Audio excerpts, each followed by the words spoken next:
Hello friends, ఈరోజు మనం కీలుగుర్రం అనే కథ విందాం. అనగనగా ఒక నవాబు. ఆ నవాబుకు ఒక్కడే కొడుకు, ఒక్కతే కుమార్తె. కొడుకు చాలా సాహసి, మిన్ను విరిగి మీద పడ్డా జంకేవాడు కాదు. కూతురు చక్కని చుక్క. ఆ నవాబు ప్రతి సంవత్సరం మహావైభవంగా పీర్ల పండగ చేసేవాడు. ఆ ఉత్సవాలు చూడడానికి దేశ దేశాల నుంచి రాజకుమారులు, కవులు, గాయకులు, శిల్పులు వచ్చేవాళ్ళు.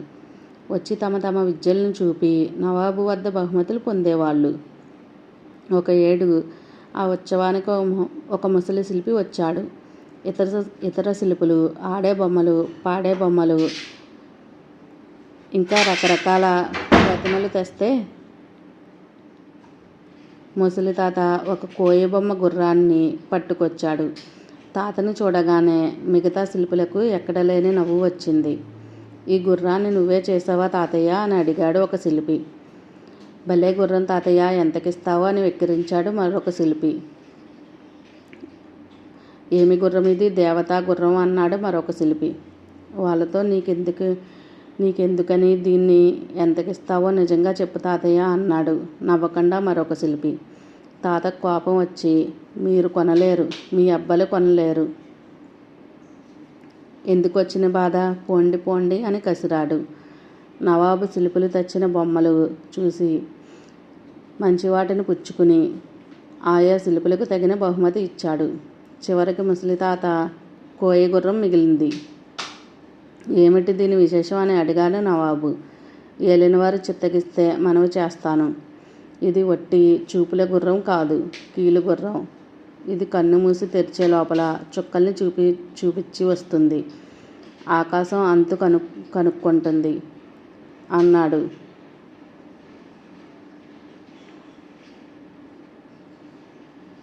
అంతా అబద్ధం, అలాంటిది భూలోకంలో ఉండదు అన్నాడు నవాబు. ఏలినవారు అనుగ్రహిస్తే ఇప్పుడే జీవిస్తాను అన్నాడు శిల్పి. ఇక్కడికి 10 కోసల దూరంలో చంద్రన్న పర్వతం ఉంది. దాని మీద మసీదు పక్కన కర్బూజా చెట్టు. ఆ చెట్టు ఆకుని తీసుకురా వెళ్ళి అన్నాడు నవాబు.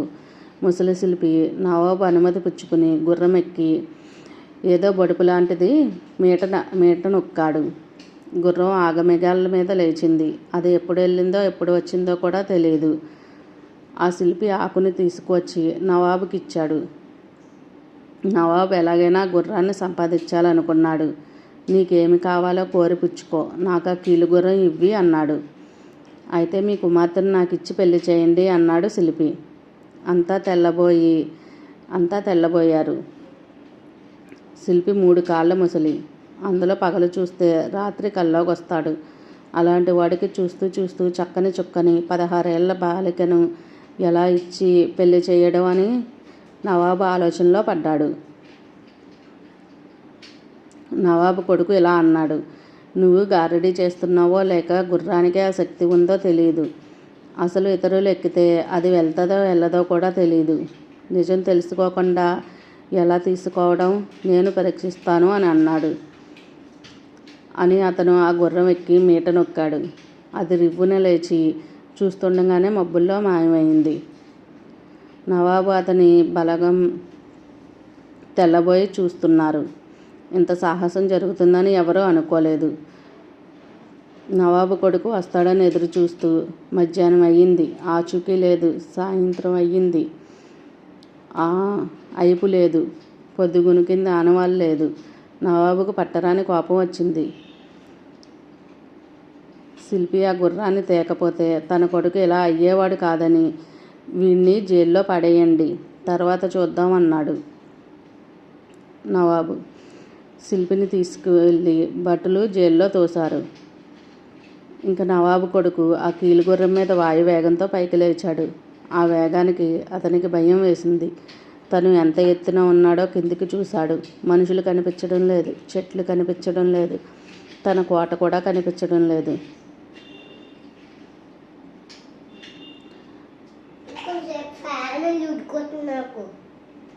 చంద్రగిరి కోట మాత్రం చిన్న పుట్టలాగా కనిపించింది. దానితో అతని కళ్ళు తిరిగాయి. గుర్రం జూలుని గట్టిగా పట్టుకుని అదిలించాడు. పైకి పోతూ ఉంది. అతనికి భయం మరీ ఎక్కువైంది. కళ్ళు మరీ గట్టిగా మూసుకున్నాడు. గుర్రం వాయువేగం మనోవేగంతో పోతూనే ఉంది. ఇలా కొంతసేపు పోగా అతనికి జడుపు తగ్గింది. గుర్రాన్ని కిందకి దించడం ఎలాగా అని ఆలోచించాడు. ఎక్కడో దానికి మరొక మీట ఉండి తీరాలనుకున్నాడు. జూలులో వెతికాడు, కనిపించలేదు. జిన్ను పక్కన ఉన్న చీలలు తిప్పి చూశాడు, లాభం లేకపోయింది. చివరకు విసిగెత్తి దాన్ని 2 చెవులు పట్టుకుని గుర్రం తగ్గి మెల్లగా కిందికి దిగసాగింది. అప్పటికే అతని ప్రాణాలు కుదుటపడ్డాయి. గుర్రపు చెవులు 2 ఇంకా గట్టిగా వెనక్కి లాగాడు. చుర్రునాది కిందికి దిగసాగింది. అలా దిగి చివరికి ఒక 7వ అంతస్తుల మేడ మీద వాలింది. అప్పటికి బాగా పొద్దుపోయింది. పట్టణమంతా మంచి నిద్రలో ఉంది. అతను మెట్లు దిగి 7వ అంతస్తు లోపలికి వెళ్ళాడు. అతనికి సంగీతం వినిపించింది. ఆ శబ్దాన్ని బట్టి వెళ్ళాడు. మరకత మణిమాణిక్యాలతో దగదగా మెరుస్తూ ఒక పెద్ద గది లోపలికి వెళ్ళాడు. అక్కడ ఒక హంసతూలిక తలప మీద రాజకుమార్తె పడుకుని ఉన్నది. ఆమె చుట్టూ చెలికెత్తులు పడుకుని నిద్రపోతున్నారు. తన కళ్ళను తాను నమ్మలేకపోయాడు. కలగంటున్నాడేమోనని తన ఒళ్ళు తాను గిచ్చుకున్నాడు. బాధ తెలుస్తూనే ఉంది. అప్పుడంతా నిజమని అనుకున్నాడు. మళ్ళీ ఒకసారి రాజకుమార్తె వెనక చూశాడు. చుక్కల మధ్య చంద్రుల్లా ఉంది. బంగారపు జుట్టు తలతలా మెరుస్తూ ఉంది. మెల్లగా వెళ్ళి ఆ జుట్టు మెల్లగా తాకాడు. రాజపుత్రి కళ్ళు విప్పి అతన్ని చూసింది. ఆమెను పక్కకి తీసుకువెళ్ళి తన కథంతా చెప్పాడు. తనతో పర్షియాకు వచ్చి తన్ను పెండ్లాడవలసిందిగా ప్రార్థించాడు. వంగరాజు పుత్రి కూడా అతన్ని ప్రేమించింది. 2వ వారికి చెప్పకుండా అతని వెంట బయలుదేరింది. ఇద్దరు కీలుగుర్రం ఎక్కి పర్షియాలో తమ పట్టణం అందు వాలారు. మేళతాళాలు బాజా భజంత్రీలు లేకుండా పెళ్లి కూతురుని అంతఃపురానికి తీసుకువెళ్ళడానికి అతనికి మనసు ఒప్పలేదు. రాజకుమార్తెకి ఇప్పుడే వస్తానని చెప్పి ఆమెను గుర్రాన్ని తోట బంగళాలో దింపి ఒక్కడే ఇంటికి వెళ్ళాడు. నవాబు సంతోషానికి హద్దులు లేకుండా పోయాయి. వెంటనే శిల్పిని విడుదల చేయించాడు. రాజపుత్రిని తీసుకురావడానికి ప్రయత్నాలు ప్రారంభించారు. ఆ సంగతంతా శిల్పి విన్నాడు. గుప్పుడు చప్పుడు కాకుండా రాజకుమార్తె దగ్గరికి వెళ్ళి మిమ్ము ఆ గుర్రం మీద అంతఃపురానికి తీసుకురమ్మన్నారని ఆమెను నమ్మించి కీలుగుర్రం ఎక్కించి అతని వెనకాల కూర్చుంది. ఆ శిల్పి మీట నొక్కాడు. గుర్రం రివ్వున లేచిపోయింది. మేళతాళాలతో రాజపుత్రికి ఎదుర్కోలేపడానికి వచ్చిన పరివారం జరిగిన మోసం తెలుసుకుని ఈ వార్త విని రాజుగారికి చెప్పారు. రాజపుత్రి లేక తను బ్రతకడం కల అనుకున్నాడు. ఎలాగైనా ఆమెను తిరిగి తీసుకురావాలని కాలినడకన బయలుదేరాడు.